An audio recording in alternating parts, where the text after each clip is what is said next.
छिपा जा ये मारामारी कोई ऐसा कौन फायदा ए मारामारी कोई ऐसा कौन फायदा नहीं है कि हमारी बेटी के हमारी बेटा परिचय के लेकर में लगे कि का पोजीशन मर्जी है तो सही मोर हो से परिचय लेते हैं चल जाए हम जुमर में पहले हम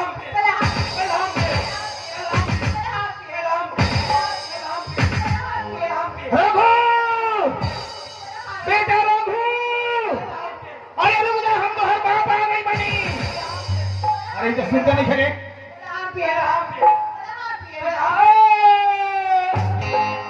टीवी रोवे घरे है रिमोट कंट्रोल हमारा हाथ ठीक तू अगर दोस्त चले तू जाओ कहले तुम मान ले रघु रुक जा अरे जहर मत पियो समझ लो अगर मर्जी बता हमारा आंख के तारा तू ही मारो हम के सारे जियम ई जहर मत पियो बाबूजी हमारे मंजू से शादी ना हुई तो हम जहर पी ले बाबूजी हाँ बाबूजी हमारे मंजू से शादी करा दी बाबूजी हम हो गरीबन के गरीब का आदमी भीख मांगा के बेटी से अपन बेटे के शादी कराऊं ये कबो नहीं हो सका हमने प्यार ना करे पहले हम फिर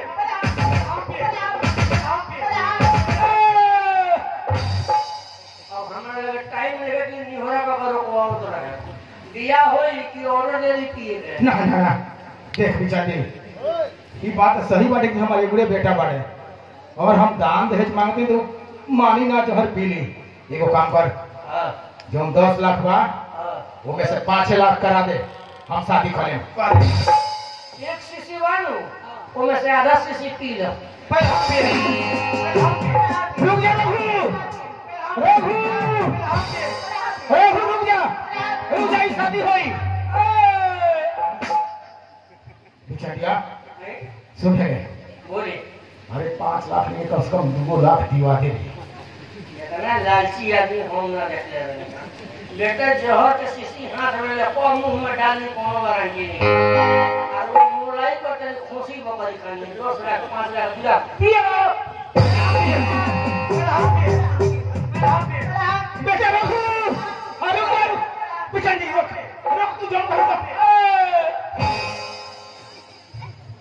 बोले सुन ना अरे नगदिया पैसा छोड़ दे कम से कम वो गरीब भर दिवा दे अपन बेटा रोवा सलाह कर जो ये चलता रहे हमरा उतना टाइम नहीं कि लफड़ा में फंसा रहे हम शादी करे खातिर तैयार नहीं कह दे लोग चाह दहेज के नाम पर एक फिर चूना ना मिली बोल दिया होई शादी हो जी आखिर इतना धन दौलत बा अगर हम शादी ना करतनी तो सब धन दौलत हमार बेकार हो जाए रोवा से लालची आदमी आ ले ना देखले नहीं है वो धन के कमी बा फोन ले बनी दहेज खातिर बेटा मर जाई है तो इस संपत्ति के अगरबत्ती बार के दोनों तरह दिखावत रहे ठीक बा बिचारी हम शादी करे खातिर तैयार बनी उ लोग के कहना कि जहर ना पिए के ए जहर मत पिए लगी जब हम सिंगलर दिन तब जहर पिए लगी आने लगे यही कहां का बताई कब कर बिकंडी का बात बा कब चवेने के ये खड़ा रह चाचा पगड़ी उतारी नीर हो लगे नहीं आराम से इनका गोड़ पर धो के कहीं कि गरीबन भरल सभा में तारा पगड़ी के इज्जत हम ना पाइनी हमरा से बड़ा भारी गलती हो गई आज तू हमरा पगड़ी के इज्जत करो हमार लाज बचा लो हमरा के उठा लो तो तोरा कहला पर हम भाई गरीब आदमी के गोड़ में गिरी अपन सर के पगड़ी के पैर में रखी ई कंपनी से हो सका अब पिए जब से जौन सर्व मन करे आवे पहले हम पे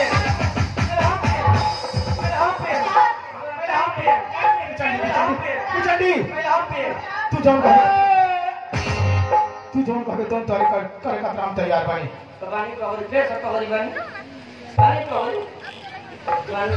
पगड़ी वेला बहुत चार एक बार दो सरा के चाहिए वेला बोली उतारी पगड़ी हाथ उधर चले के पैर पर रख के बोली कि गरीबन तारा पगड़ी की इज्जत हम ना करेंगे आज तू पगड़ी के हमारे इज्जत रख हमरा के उठा लो गरीबन हम रवा इज्जत के सम्मान न कहनी राउर इज्जत के इज्जत ना समझनी आज अपन इज्जत हम राउर पैर पर रख रहे बानी हमार पगड़ी के सम्मान रखा हमार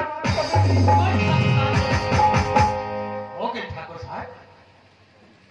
में एगो बड़ी आदमी होके एगो गरीब इंसान के पैर पर पकड़ बस हमरा खातिर ये काफी बा जो कि गरीब के बेटी के अपन बहू बना रहे हो। आज से राउर बेटी हमार बहू ना, आज के बाद राउर बेटी हमरो बेटी हली। आओ रघु है, आओ आओ बेटी। अरे हम धन दौलत के लालच में पड़ के तोहनी के साथे जो भी बुरा व्यवहार करी ओकर खतरा हम तोहनी के बाप होके क्षमा मांगतनी। आज के बाद जिंदगी जिया लोगनी, खुश रह लोगनी, जहां रह लोगनी, आबाद रह लोगनी, फूल फल लोगनी। ई जहर पैसा से किनाइल बा। हाँ दिगाई ना तो के पी ले? अब जहर हम पिए ऊ कहे हमरो बड़ा दुख होगा। अरे हम तो भुलाइए गए कि रघु ने तू जेठ हले, हमार घर के जेठ बेटा ते ही हले, सब काम धाम देखे वाला। हम तो अपन लालच में तो शादी ना करावत रही कि शादी करा दे तो हमार नौकरी छोड़ के चले। लेकिन बताओ कि गांव में कौन लड़की तो पसंद दिया, हम ओकर शादी करा। बताओ लड़की है पूर्व के हिया। बोल बोल कहाँ गया? और पैर बजाओ करे। हाँ इनके वो बहन भी तोरी भी है। ऊपर से बियाह करा देंगे तो जहर खा के मर जाए। वो लड़की के नाम बताओ। लड़की के नाम नहीं जाना और बाबूजी कथी ना हो।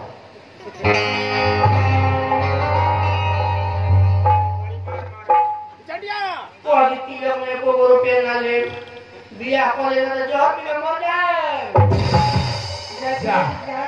बिचंडिया, अरे अब हमारे घर के काम कौन करी रे? बिचंडिया, अब हम मर गए नहीं। जोहर में से पानी भर देगा।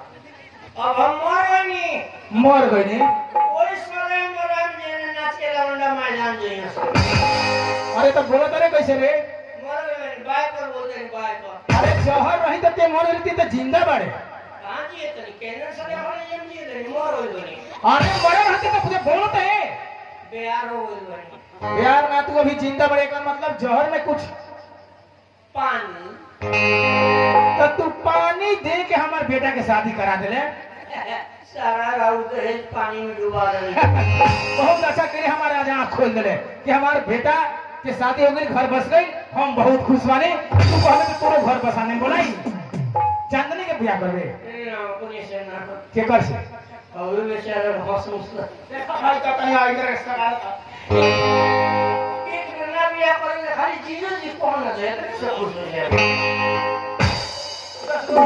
10 रुपया दे दीजिए जी को आती है। का 10 रुपया दे दी। तार बखौ रात में चढ़ाई हुए से कुछ। आइए दोस्तों बताइए बहनों